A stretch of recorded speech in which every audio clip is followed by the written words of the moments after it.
Hi everybody, this is Dee Reinhardt with Illinois WorkNet. I am going to be discussing right now a few questions that people are having, and we're going to talk right now about user management.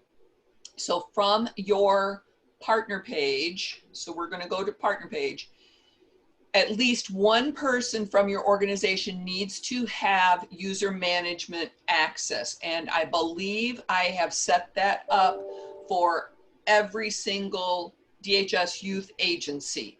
If one person from your organization, and it's probably your executive director or the person that was on a list that I received either from Mike Sandage or from Brandon Bax, one person from your organization has user management access. If that person has changed, we can remove that person and put a new person in.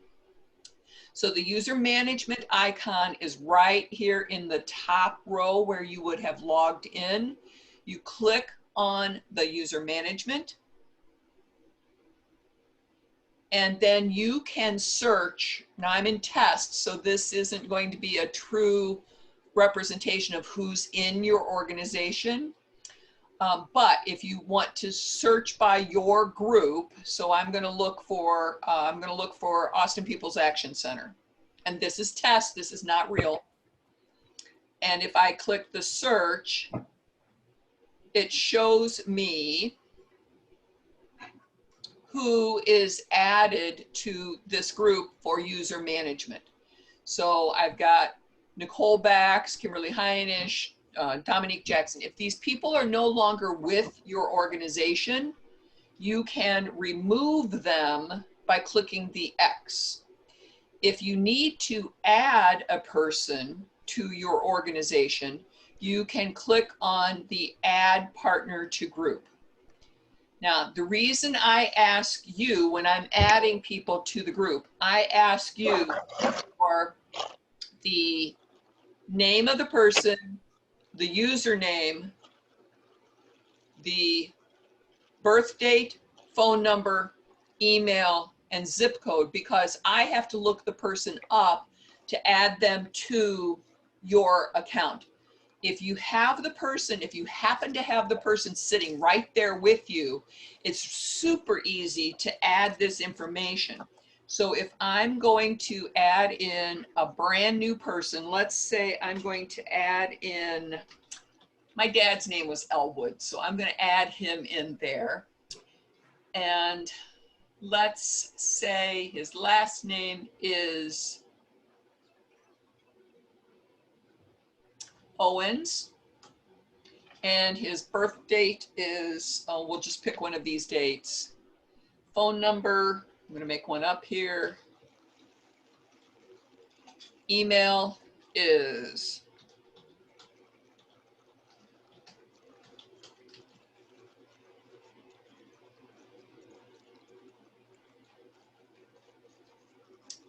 what? You can't see what I'm doing. Oh, goodness gracious. Okay, let's stop the share. Let's try to do a new share.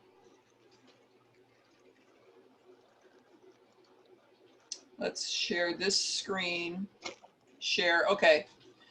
So what didn't you guys see? Somebody open up your mic and tell me what you didn't see. Are you seeing my screen now? Yeah, we were seeing it before, I think. I could see it, yeah. Okay, all right. All right, so then we need to add the email address.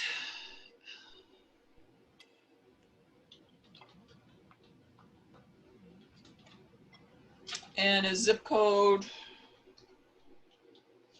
And then you pick what organization. And if you're adding it for your organization, you're only going to be adding it for one organization.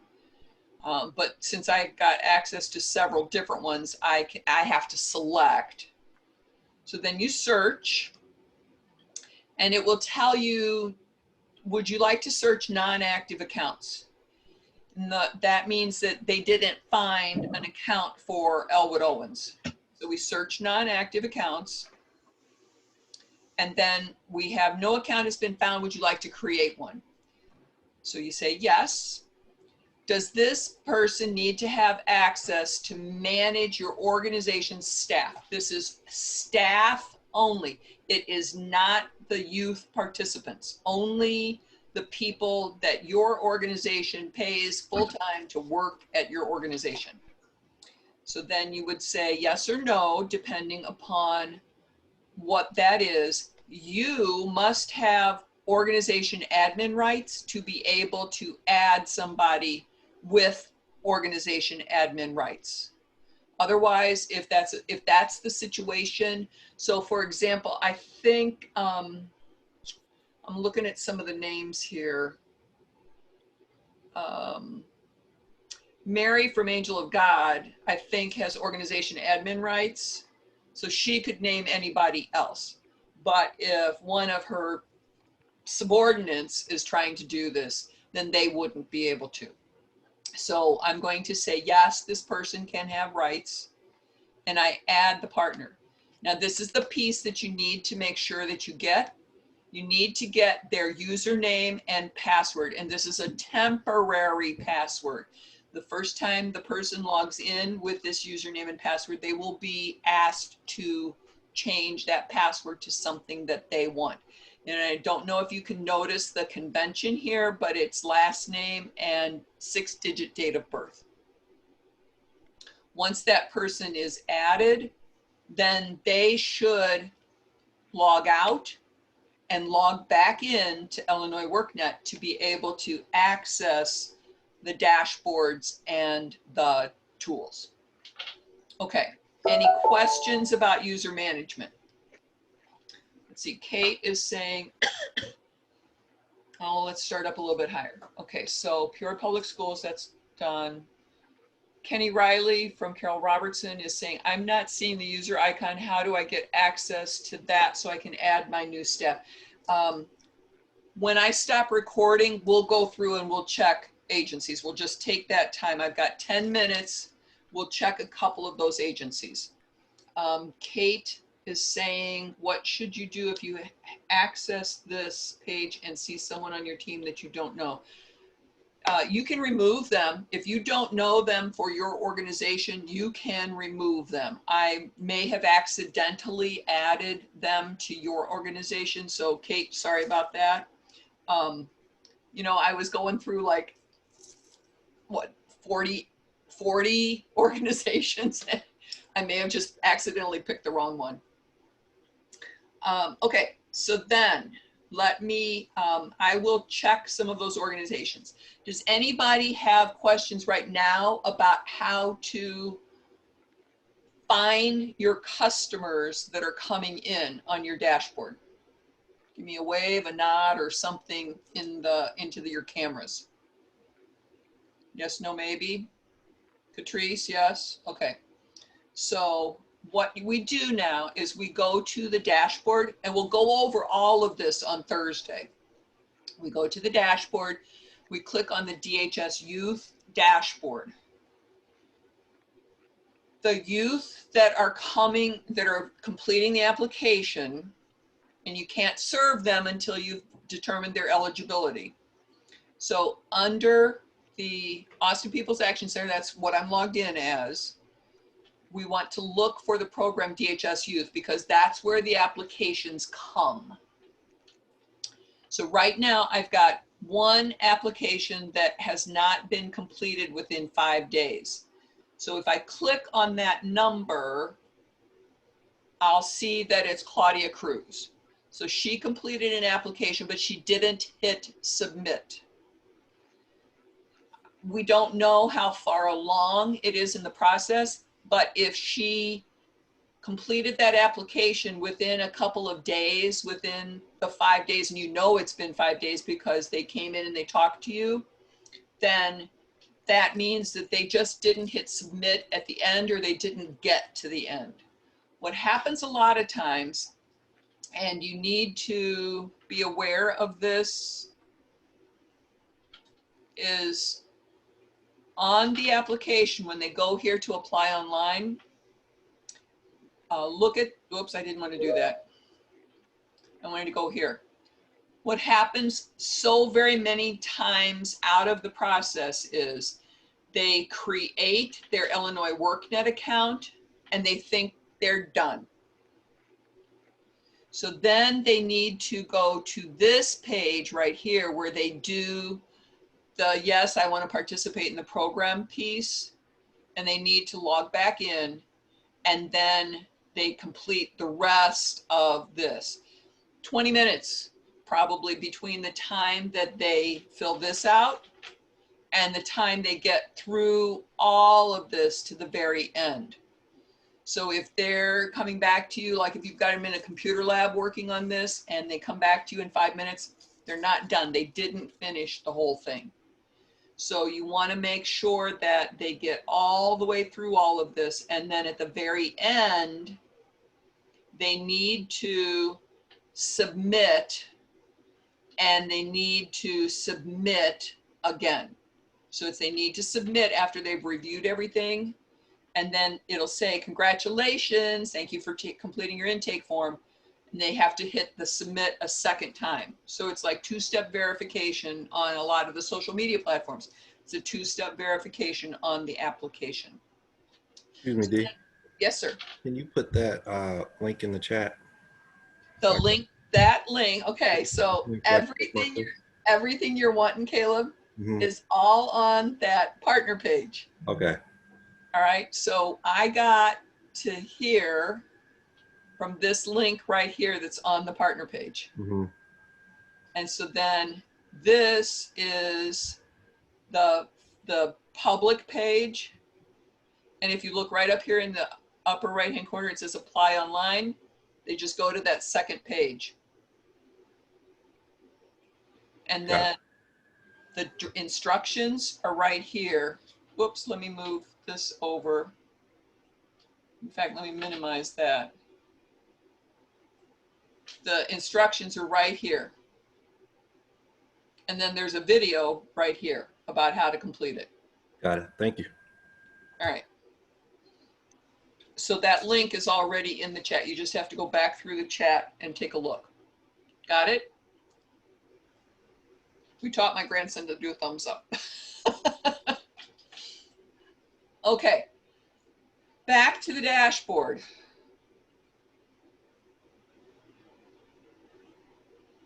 I got too many tabs open. Let me close a couple of these.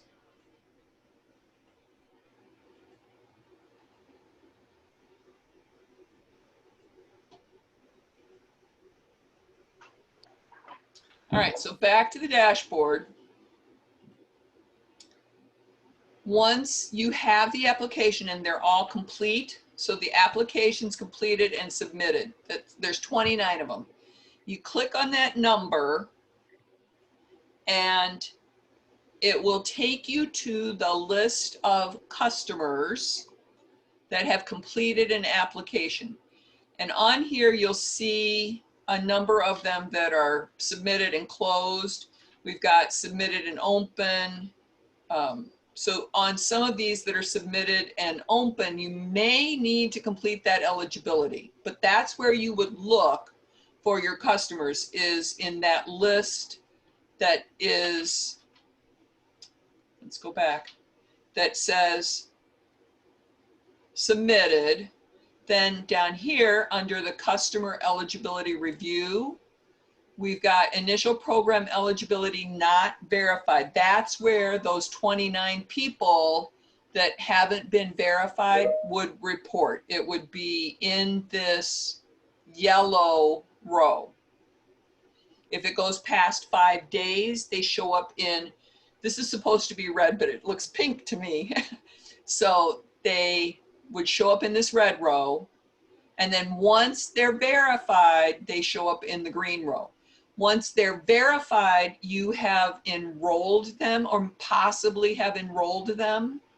Once you enroll the customer, then you have to start looking for which IYIP category or YEEP program. Or if you're still with us with summer youth, you would be looking in here. So until the person has been enrolled in a specific program, you're looking at the DHS Youth. Okay? Because the DHS Youth, before they're enrolled, that's where the application comes from, and we didn't want to make 3 or 4 different applications. We only wanted to do one application because we figured it would be less confusing for you guys to look at them than for the youth to try to figure out which application they needed to fill out. I don't know about y'all, but I think that makes the most sense to me. Okay, all righty. Okay, any other questions about finding your youth or completing the application? Thursday, we'll go over everything start to finish. You can ask me all the questions you need. I highly suggest that you go to the partner page. Oh, I highly suggest that you go to the youth partner page, go to the full list of resources, look at the directions while you're watching the video, and then when you're doing that and we come back on Thursday, you'll be able to ask me really good questions that we can help you guys figure it out.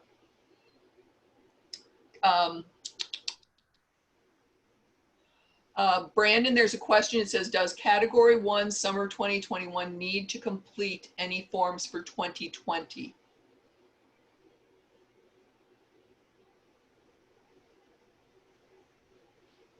Cassandra, if you can send me a screenshot of the error that you're getting and the link. I need the link and the screenshot if there's an error code. If it just says error, I don't need that.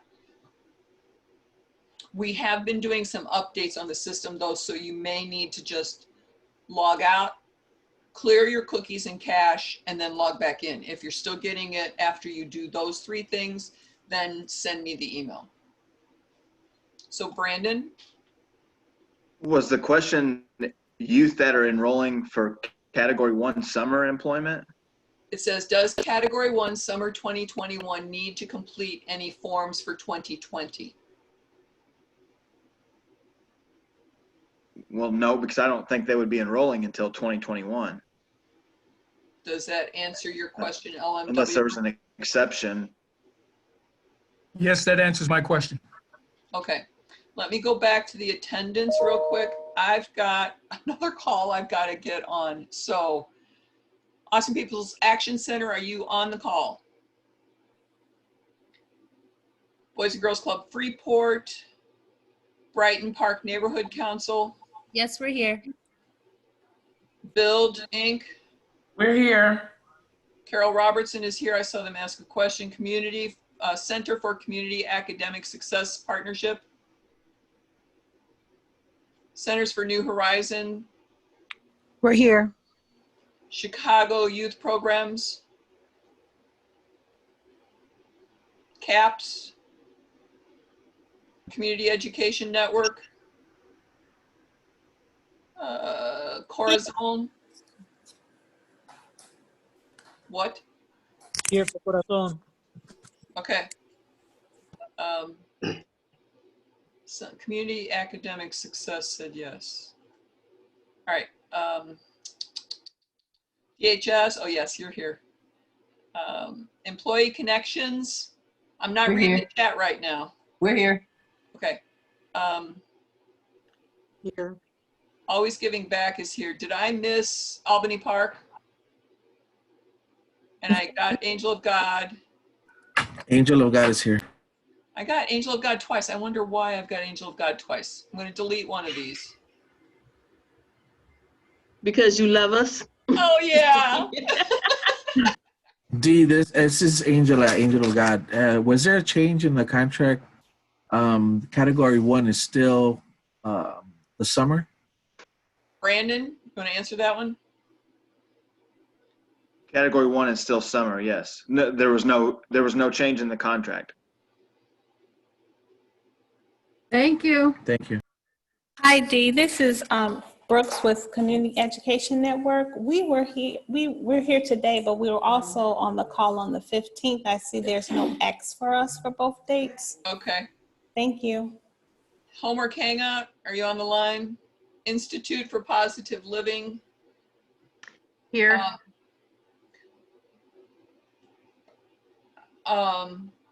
Byron Nelder is asking, will CSYEP carryovers have start date of 10/1/20? You said previously that new enrollment is not needed. Brandon? The CSYEP youth will be discharged and then, or exited, whatever, from CSYEP, because that program is ending. And then they'll be enrolled in IYP. So you just have to switch the enrollment. We'll go over that on Thursday. Yes. Lawrence Hall, Leadership Development Institute. Leslie Bates, LMW is here. I saw him ask a question. Metropolitan Family Services. Mikva. Yes. Yeah, Metropolitan is here, and we both trainings as well.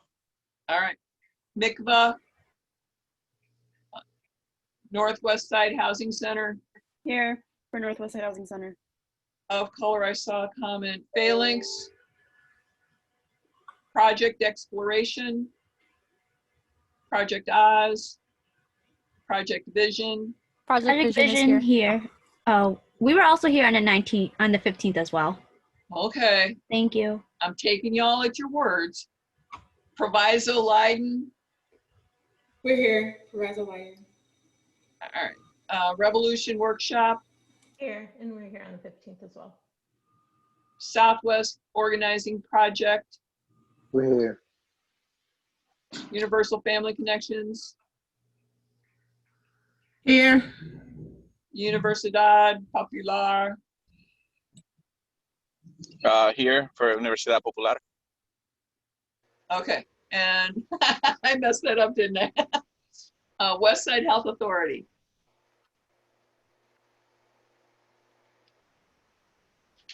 All right. We will not take attendance on Thursday. D, Yes. Operation Uplift is here as well for both sessions. For which one? For both sessions today and then the 15th as well. Operation Uplift. We're not listed in the agencies. What are you with? YEEP or IYIP? IYIP. All right. Can you also, Lumity was also there on the 15th? Where? The 15th, and we weren't marked. Lumity. Who? Lumity, LUMITY. Oh, here. Okay. Okay. Yeah, sorry, I don't think I realized we needed to make sure we knew that, but I know now, so I'm ready. Okay. All right. So I will not be taking attendance on Thursday, but it's to your advantage if you are a newer provider that you participate. And the link for Thursday is on the front page right here from the beginning for new staff, October 1st. All right. Have a great rest of your day, everybody. Thank you, Dee. Bye-bye. You have a good day too. Appreciate it. Thank you, Dee. Thank you, Dee. Thanks for the info. Thanks.